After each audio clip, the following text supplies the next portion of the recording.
திராட்சை செடியே இயேசு ராஜா, திராட்சை செடியே இயேசு ராஜா, உம்மோடு இணைந்திருக்கும் கிளை நாங்கள், உமக்காய் படருகின்ற கொடி நாங்கள், உம்மோடு இணைந்திருக்கும் கிளை நாங்கள், குழவன் கையிலுள்ள களிமண் நாங்கள், ஏந்தி வணைந்திடுமே ஐயா, குழவன் கையிலுள்ள களிமண் நாங்கள், ஏந்தி வணைந்திடுமே.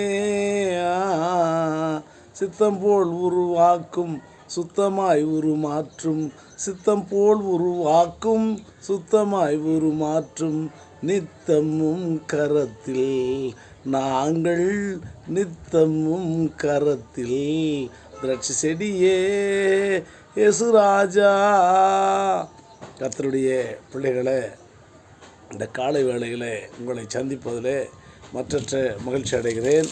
இன்று தேவனுக்காக நாம் தெரிந்து கொள்ளப்பட்ட வேத வசனம் சங்கீதங்களின் புஸ்தகம் 6ஆம் அதிகாரம், அதில் 1ஆம் வசனம், கர்த்தாவே உம்முடைய கோபத்திலே என்னை கடிந்து கொள்ளாதேயும். சங்கீதக்காரன் சொல்கிறாரு, ஆண்டவரே,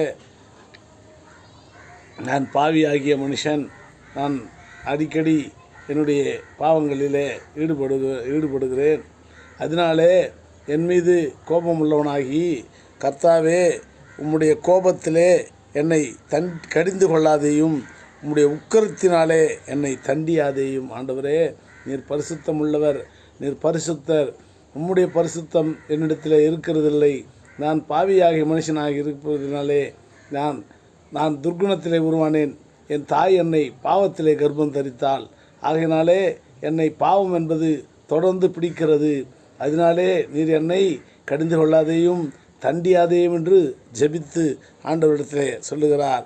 என்மேல் இரக்கமாயிரும், 2ஆம் வசனம், என்மேல் இரக்கமாயிரும் கர்த்தாவே, நான் பெலனற்று போனேன், என்னை குணமாக்கும் கர்த்தாவே, என் எலும்புகள் நடுங்குகிறது. அல்லேலூயா. என்மேல் இரக்கமாயிரும் கர்த்தாவே. ஆண்டவரே, என்னை தண்டிச்சிடாதீங்க, என்னை கோபப்படுத்திடாதீங்க, என்மேல் இரக்கமாயிரும் கர்த்தாவே, நான் பெலனற்று போனேன், என்னை குணமாக்கும் கர்த்தாவே, என் எலும்புகள் நடுங்குகிறது என்று நடுங்குகிற அந்த நடுக்கத்தினாலே, கர்த்தருக்கு முன்பாக அவன் நடுங்குகிறதுனாலே ஆண்டவர் அவன் பாவம் செய்தாலும் அவன் பயப்படுகிறான், நடுங்குகிறான் என்று எண்ணி அவன் மேல் கிருபையாக இருக்கிறார். அதுபோல தான் நாமும் பாவிகளாக மனுஷர்கள்தான், பாவம் செய்கிறவர்கள்தான். பாவத்தினாலே கடவுள் நம்மை தண்டிக்க மாட்டார், நம்மை மன்னிப்பார். நாம் கர்த்தருக்குள் எப்பொழுதும் சந்தோஷமாக இருக்க கர்த்தர் உதவி செய்வார். நாம் ஜெபித்து முடிப்போம். அன்பின் பரலோக பிதாவே, ஏசப்பாவின் நாமத்திலே நான் இன்றைக்கு வருகிறப்பா. இதோ இந்த காலை வேளையில் இந்த பதிவை பார்க்கிற ஒவ்வொருவரையும் ஆசீர்வதிங்கப்பா. இதோ காணிக்கைகளை அனுப்புகிறவர்கள் அவருடைய இருதயத்திலே பேசி காணிக்கைகளை அனுப்பும்படியாக, சபை கட்டும்படியாக கிருபை செய்யுங்கப்பா. சபையை சீக்கிரத்திலே கட்ட வேண்டும் ஆண்டவரே. பரமசிவன் என்கிற அந்த ஐயா அவர்கள் 1,00,000 ரூபாய் நமக்கு காணிக்கையாக கொடுக்குறேன் என்று சொல்லியிருக்கிறார். சீக்கிரத்தில் கொடுக்க அவருக்கு வகை செய்யுங்கப்பா. காத்து வழிநடத்துங்க.